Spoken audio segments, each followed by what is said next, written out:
What's up, guys? This is Henry with Bemani Lounge, and I have you guys an Invoked Shaddoll deck profile. The structure deck just came out, and what I really like about it is that the grind game is insane for this deck. It kind of reminds me of Thunder Dragons back in the day when it had 3 Colossus. So I'm just going to get you through the deck, and I'm going to show you the intricacies, some of them at least. I don't know all the combos yet, but I'm going to show as much as I've learned over the last couple days playing the deck. So we'll get into the deck profile. So yeah, your normal summon for the deck is Alistair. This card gets you to a poly. Back in the day when Shaddolls were popular, the deck really didn't have a searchable way to get to poly, so that facilitates this. I like this over pure just because it always gets you that body every turn, and it makes your grind game just so good. So setting up this and having like an Almirage, going into the Alistair link, just getting extra bodies on board is just really good. So we play 3 of this, then we play 3 of the new card, Shaddoll Wendy. So what this card does, if it's sent to a graveyard by a card effect, you can summon any Shaddoll from your deck face down, and if it's flipped face up, you can special summon another Shaddoll face up or face down. So this card is very good. You want to recycle between this card and Squamata. That all gets you to Hedgehog. So like in essence, this card gets you to either of these cards, so it's like really flexible. And Hedgehog is like your Thunder Dragon Dark, so it searches any of your Shaddolls. And this is like Thunder Dragon Roar, where it specials any of your Shaddolls. So it's very flexible that way. So for the rest of your Shaddolls, you play one-ofs, you play Beast at 1, you play Dragon at 1, you play Falco at 1, and you play Ariel at 1.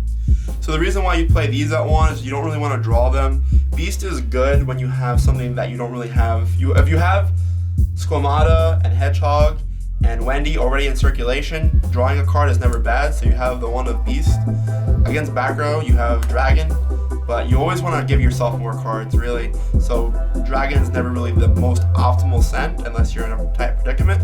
And then Falco is really good on your opponent's turn when you have El Shaddoll Fusion.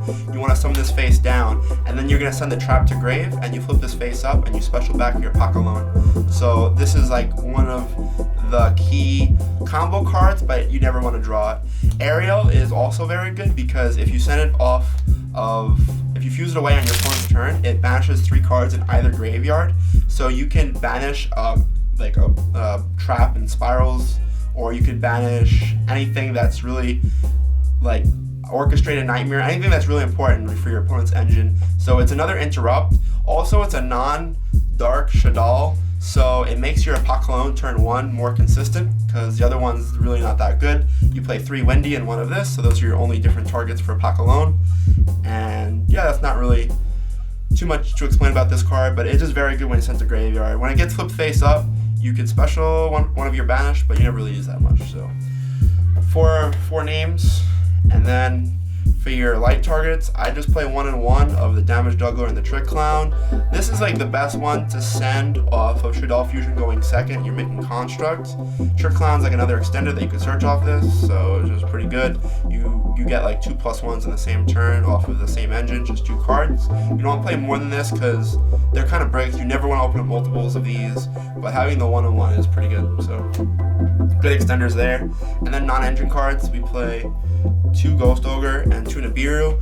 Ghost Ogre is a good light, again, for making Mechaba and Construct. Same thing with Nibiru. What's cool about Nibiru is like if you have a set card, and you say you set like Hedgehog or Wendy or something like that, or Falco, any of them really, if you just have to pass on that, say you brick, and then you say against like Salamangreat, they summon 5 times, you Nibiru, you get rid of their board, and then you get your effect because it tributes your card as a card effect.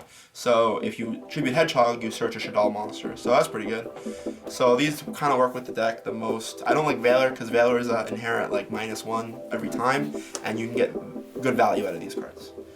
So that's it for the monsters. I think it's like 25 monsters, something like that. Then you play 3 Shaddoll Fusion for your starters. You play 3 Shaddoll Fusion, 2 El Shaddoll Fusion. I didn't want to play 3 and 3 because you don't want to brick with too many fusions. You're always going to have access to Alistair, so you don't really need multiples. This is the best interrupt on your opponent's turn, and this is the best starter, especially going second. So it's just good to always have access to this. So you play 5 of those, and then kind of similar ratio for your Invoked engine. You play 3 Meltdown to get to your Alistair and 2 Invocation. You want to play multiples just because like you can search the second one off the Alistair link. It's not bad to open with this, but it's just one of your better extenders. It's just like, it's something to keep on pushing, going second. It's very good. And what's something cool like about the deck, like if you have like a dead Alistair in hand, you can pitch it off a Pot Cologne, you send it to graveyard, and then if you have if you fuse it with Aerial, you can banish this, and if this is in grave, you could add this back to hand. So like there's so many weird interactions with this deck, but you just keep on gaining cards. It's like a snowball effect. So then we play 2 cards that are like, they're not really like optimal, but they're not bad either. It's Spellbook of Knowledge, and I play 2 because if you open it with Alistair, just 2 free cards, it gets you to your fusions, it makes your fusion play more consistent. Also, you can normal summon like a Squamata, and you could just normal summon Squamata and Knowledge, and if it doesn't get ashed, you're drawing 2 cards, and then you're gonna send Wendy. Wendy's gonna set Hedgehog, and that's another +1. So it just, again, it gets you to that snowball of +1s like I was talking about. So Knowledge is pretty solid there. And then for 1-ofs, we play 1 Terraforming, 1 Foolish, 1 Avarice, 1 Upstart. You don't really want to draw Avarice turn 1, but it's like one of the best recovery cards for your resources. It's like the nail in the coffin sometimes. You don't want to play multiples of your fusions, so you don't really have a lot of extra deck space, so it helps you recycle your fusions, like a Pot Cologne, Construct, and Windy. And Foolish Burial, at the worst, it's Upstart Goblin. You can send Beast, draw a card, it's MST, you can send Dragon, pop a card, but mostly it's E-Telly because you're going to send Wendy and special a card. Then this gets you to your Meltdown, and Upstart Goblin just in your deck, 39 cards, pretty broken. Best card of the deck, like Dynamiscus. This card's broken. A lot of people play Called by the Grave. That's completely incorrect. You want to have spot removal. This deck doesn't have spot removal, really, other than like Dragon, but like you need more than that. So this card hits any card in the game. It hits any face up in the game. You can hit Mystic Mind. You can hit like Sunlight Wolf. You can hit any kind of card in the game. So it's the best card, not only because of the spot removal, but kind of like playing on your opponent's turn. It's not cost to send. So you can activate this, you pop a card, and you send a Shaddoll from your graveyard, and that's part of the effect. So you get the Shaddoll effect. So say like your opponent like normal summons a Quick Fix and they have like a Master Plan engraved, you could activate Dynamiscus, and you could pitch something like Aerial, you banish the Quick Fix, and then Aerial activates, and you can banish the Master Plan engraved too. So like you always get multiple interactions with Dynamiscus, which is pretty broken. And then the last card we play is Incarnation. Incarnation is actually one of the cards I want to bump to 2, but it's not, you never want to draw in your opening hand, but it's one of the best cards to send.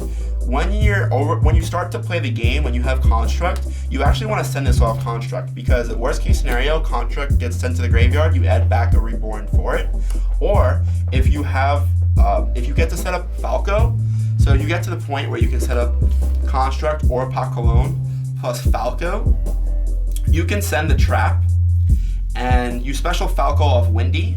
So Falco set off Windy, this is in graveyard, you banish this and another Shaddoll, and you flip this up, and you can special back a Construct, or you can special back a Pot Cologne or a Winda. So it's pretty good. It also helps dodge impermanence for Alistair if it's in grave. So like you prioritize setting this up in grave, and then from there on you can dodge a lot of effects. So that's pretty good. So that's it for the main deck, 40 cards, 39 with Upstart. I'm gonna go through the extra deck real quick. You play 2 Construct, 2 Winda. I actually would play 3 Winda over 3 Construct. Like, these cards are good. This is like the best card because it's like the Colossus of the format, so you want to prioritize summoning this. But this is like a really good starter, so you have to play 2 and 2. And then you play one of the new one. For those of you who don't know, when this is summoned, it requires 2 Shaddolls, but with different attributes. So you have to open up Wendy or Aerial to summon this. But if you do have one of those cards, you can go into this, and then you can link it off right away. So when it's summoned, you could actually negate a card in the field, but turn 1 that doesn't do anything. So you could actually link this off for Gravity Controller right away, and you could search the trap and pitch the trap. You could search like Shaddoll Fusion and like pitch like a Beast and draw a card. There's so many things you could do, but Apocalypse is like one of the best cards, and you can shuffle back with Avarice. So there's no real reason to play multiples. It doesn't come up that many times. If you reborn it with the trap, then you could get another negate on your opponent's turn. It's another interaction. So that's really good. So that's it for the Shaddolls, and then for the Invoked, we play 1 Mecha, but you don't have room for more. 1 Kaliga. I don't really summon this that much actually, even though you have a lot of darks with Shaddolls. But what's really good is if you get Invocation against Orcus, uses Banish their Nightmare, so that's pretty broken. Raijin's really good. Everyone and their mother's playing Droll right now, so you just summon Raijin. You can also book your own cards and get their effects again. It's like really broken. And then we're in FERCHAU, you're always gonna have Almirage in the grave, so this is always relevant. And it just means like in time situations, you can always deal damage. That's pretty good. And then for the links, we play 1 Almirage, 1 Gravity Controller, just because you can always link off the Apocalypse. That's like the most important thing. And then you can play the Cross Sheep, which is broken, and the Alistair for your extenders. I actually summoned this more than this, but if you get OTK, that's like this is the card you want to summon. And then you play Nightmare for removal, and then like you have a flex spot with this. I chose to play Nightmare. You can also play Unicorn, and then I play Appaloosa. You never really summon this turn 1, but like turn 3, you're summoning like 5 cards at the same time, so you're gonna want to have protection from Nibiru. So that's pretty much it. But anyway, guys, this is like my first rendition of Shaddolls. The deck is really broken. Like you can set up multiple cards. The most broken thing to open is like if you have Shaddolls and if you have like the Wendy and another Shaddoll, you can go into Pack Alone and link it up for Gravity Controller and search another card and keep on extending. So there's like a huge snowball effect with the deck. So I'll do a combo video and another video just to save for time. But for now, this is Henry FERCHAU from Bemani Lounge signing off.